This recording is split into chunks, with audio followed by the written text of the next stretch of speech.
अस्सलाम वालेकुम दोस्तों, जैसा कि आप जानते हैं राशिद बाबा जी, उम्मीद होगी सारे बहन भाई खैरियत से होंगे। दोस्तों आपकी खिदमत में हाजिर है नई अपडेट के साथ। दोस्तों बड़ी खबर, बड़ा खुलासा। दोस्तों से गुजारिश है जो चैनल को सब्सक्राइब जरूर कर दीजिएगा, वीडियो को लाइक करना ना भूलिएगा। दोस्तों बहुत बड़ी खबर लेके आया हूं, बहुत बड़ी अपडेट लेके आया हूं हैदर भाई के बच्चों के हवाले से। हैदर भाई का जो बड़ा बेटा है फरहान, उसके हवाले से बहुत बड़ी अपडेट है।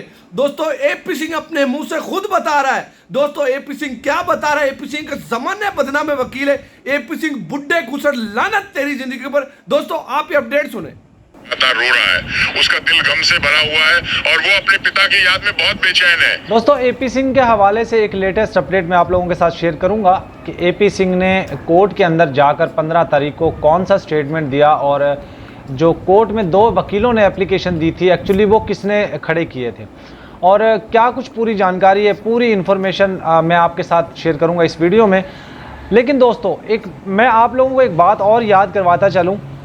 एपी सिंह की एक ऑडियो मैं आप लोगों के सामने रखूंगा, जो ऑडियो लीक, जिस तरीके से सीमा की बहुत सारी ऑडियोज़ लीक हो रही हैं, एपी सिंह की बहुत सारी ऑडियोज़ लीक हो रही हैं, तो एक ऑडियो क्लिप मैं आप लोगों के सामने रखूंगा एपी सिंह का, जिसमें एपी सिंह फरहान के हवाले से और सीमा के हवाले से कुछ बड़े बड़े इंकशाफात कर रहा है।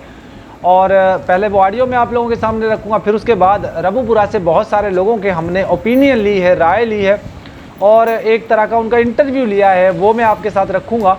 और इस वीडियो में मैं आप लोगों को बताऊंगा कि जो कोर्ट के अंदर, मैंने पहले भी उस पर एक वीडियो बनाया है कि कोर्ट में जो गवर्नमेंट की तरफ से एप्लीकेशन लगी है उस पर क्या होने जा रहा है। तो पहले आप तमाम दोस्त ये ऑडियो सुन लीजिए एपी सिंह की, फिर उसके बाद चर्चा है और आप मांस हमारे घर लेकर आए हैं। अगर किसी को पता चला तो मुश्किल हो जाएगी। फरहान खान, जिसका धर्म मैंने बदलवाया था और जिसका नया नाम मैंने राज रखा था, पिछले 2 दिनों से, खासकर ईद से 1 दिन पहले, अपने पिता गुलाम हैदर की तस्वीर देखकर लगातार रो रहा है। उसका दिल गम से भरा हुआ है और वो अपने पिता की याद में बहुत बेचैन है। जहाँ तक हैदर के बच्चों की बात है तो वे पाकिस्तान जाना चाहते था और जिसका नया नाम फरहान। दोस्तों ये आप लोगों ने सुना, इस शख्स की बात सुन ली कि ये खुद एक्सेप्ट कर रहा है कि फरहान, जिसका नाम मैंने राज रखा था, जिसका मैंने ज़बरदस्ती धर्म परिवर्तन करवाया था, खुद एक्सेप्ट कर रहा है। अब इससे बंदा ये पूछे कि दगड़ दल्ले इंसान, तेरे बच्चों का अगर कोई धर्म परिवर्तन करवा दे, तेरी बेटी जो अभी 24 साल की हो चुकी है, उसका अगर कोई उसको मुस्लिम ले जाए अपने साथ, उससे प्यार मोहब्बत कर ले और उसे शादी कर ले और उसका धर्म परिवर्तन करवा दे, और फिर मैं तुमसे पूछूँ कि तुम्हारे ऊपर क्या बीत रही है। जाहिर है तू वकील है, तू तो उसको डंडा चढ़ा देगा। तेरी अपनी औकात हम लोगों ने देख ली। जिस दफ़ा वो मेन स्ट्रीम मीडिया तुझसे सवाल पूछ रहा था कि तेरी बेटी अगर रात को 12 बजे अपने बॉयफ्रेंड के साथ जाए तो तू क्या करेगा, हमने तो उस वक्त तो अंदाज़ा कर लिया था तू कितना निर्लज है, तू कितना नीच है। फरहान के हवाले से खुद एक्सेप्ट कर रहा है। दोस्तों आगे सुनिए। था और जिसका नया नाम मैंने राज रखा था, पिछले 2 दिनों से, खासकर ईद से 1 दिन पहले, अपने पिता गुलाम हैदर की तस्वीर देखकर लगातार रो रहा है। उसका दिल गम से भरा हुआ है और वो अपने पिता की याद में बहुत बेचैन है। जहाँ तक हैदर के बच्चों की बात है तो वे पाकिस्तान जाना चाहते हैं, लेकिन बेचैन है वो अपने बच्चों के, अपने बाप के लिए बहुत बेचैन है, वो अपने पाकिस्तान के लिए बहुत ज़्यादा बेचैन है। और जहाँ तक बात की जाए बच्चों की, तो बच्चे अपने बाप के पास जाने के लिए तैयार हैं, बिल्कुल रोते हैं। मैं उसको ज़बरदस्ती नहीं जाने देता, मैंने उनको ज़बरन यहाँ पे रोका हुआ है, मैंने उसको सीमा को भी ज़बरन यहाँ पे रोका हुआ है। ये सारी बातें एक्सेप्ट कर रहा है एपी सिंह। और अब मुझे बताए दोस्तों, क्या इससे गंदा इंसान दुनिया में कोई हो सकता है? जो एक बाप को उनके बच्चों से दूर कर दे, जो एक पत्नी को उसके पति से दूर कर दे, जो एक औरत को, 4 बच्चों को उनके मज़हब से दूर कर दे, उनकी कंट्री से दूर कर दे, उनके माँ बाप से, बहन भाइयों से जो दूर कर दे, ऐसा कोई निर्लज इंसान हो सकता है? अगर हो सकता है तो वो एपी सिंह। और एपी सिंह तेरे मुंह पे इसी के लिए मुंह पे ठा ठा ठा ठा ठा ठा ठा ठा तेरे मुंह पे ये दिख रहा है ना, ये ठा ठा तेरे मुंह पे। दोस्तों आगे सुनिए, ये निर्लज इंसान और क्या कह रहा है, बकवास कर रहा है हैदर के बच्चों के मुताल्लिक़, क्या बकवास कर रहा है वो भी सुनिए और मैं तफसील के साथ फिर आपको बताता हूँ कि ये कितना नीच किस्म का इंसान है। और मैं भारत में पूरी कोशिश कर रहा हूँ कि उन्हें भारतीय नागरिकता मिल जाए। मैं नहीं चाहता कि वे पाकिस्तान जाएं, क्योंकि मैंने इन्हीं बच्चों के जरिए अपनी रोजी रोटी कमानी है। इसी वजह से मैं कई नेताओं से संपर्क में हूं, ताकि इन बच्चों के साथ साथ उनकी मां सीमा को भी भारत में रहने की अनुमति और नागरिकता मिल सके। ईद के मौके पर सीमा ने मुझे फोन किया कि तुम्हें हर हाल में कुर्बानी का मांस का इंतजाम करना है।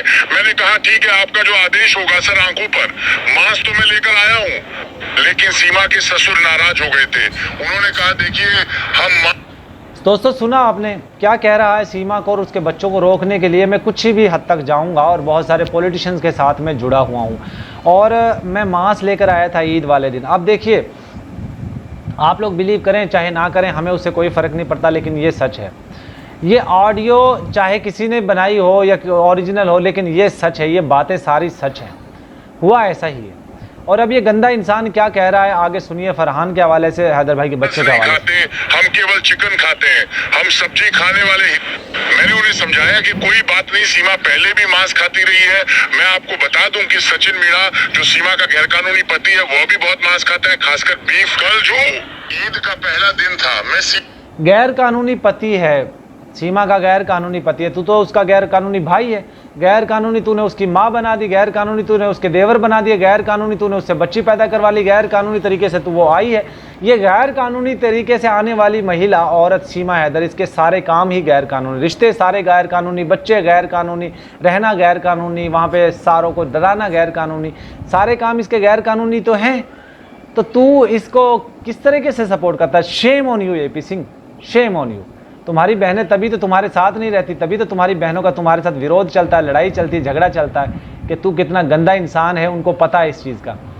तू कितना निर्लज है, वो उनको पता है इस चीज़ का, इसीलिए तुझसे वो दूर भागती हैं, इसीलिए तेरे ऊपर वो लानते धिक्कार भेजती हैं। तेरी माँ है वो दगड़ दल्ली, जो सिर्फ और सिर्फ तेरे सपोर्ट में खड़ी होती है, वरना पूरा हिंदुस्तान तेरे खिलाफ है, तेरे मुंह पे लानते धिक्कार और वो भी बेशुमार डाल रहा है। और सुनिए दोस्तों, के घर गया था, लेकिन वो मुझसे नाराज थी। सीमा कह रही थी कि आपने योगी के जन्मदिन पर मेरे घर आकर मेरे साथ जो गलत काम किया, वो बेबीता रानी और कुछ अन्य पड़ोसियों को पता चल गया।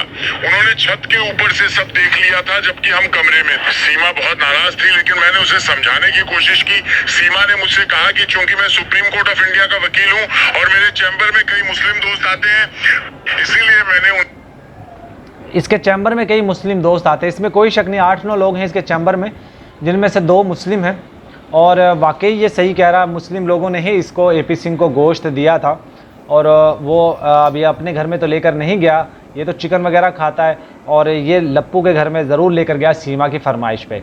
और ये बातें सच हैं, ये बात ये सच बोल रहा है, चाहे आप लोगों को बिलीव हो चाहे मत हो। दोस्तों, सुप्रीम कोर्ट के अंदर कुछ 2 वकील हैं, उन्होंने एप्लीकेशन दी थी, उसके हवाले से कुछ मैं आप लोगों को अपडेट दूंगा, लेकिन पहले आप थोड़ी सी और रहेगी ये ऑडियो, थोड़ा और सुन लीजिए, फिर हम उसके बाद तफसील के साथ चर्चा करें। मांस का इंतजाम किया था, इसी वजह से मैंने सीमा की इच्छा पर 3-4 किलो मांस भी लेकर गया था, लेकिन इसके बावजूद वो नाराज रही।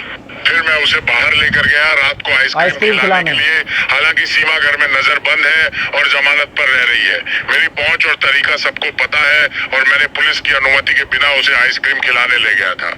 अब वो ठीक है और मुझसे खुश भी है। मैं निर्भया केस में दोषियों का वकील था, तब भी मुझे बहुत ज्यादा नफरत मिली। सुप्रीम कोर्ट ऑफ इंडिया का वकील होने के बावजूद मुझे अक्सर गलत समझा जाता था कि मैं सिर्फ पैसा लेने वाला हूं, जो मेरा कानूनी हक है। इस समय सीमा हैदर भारत में गैरकानूनी तरीके से रह रही है और अपने 4 बच्चों को भी अपने साथ लाई है।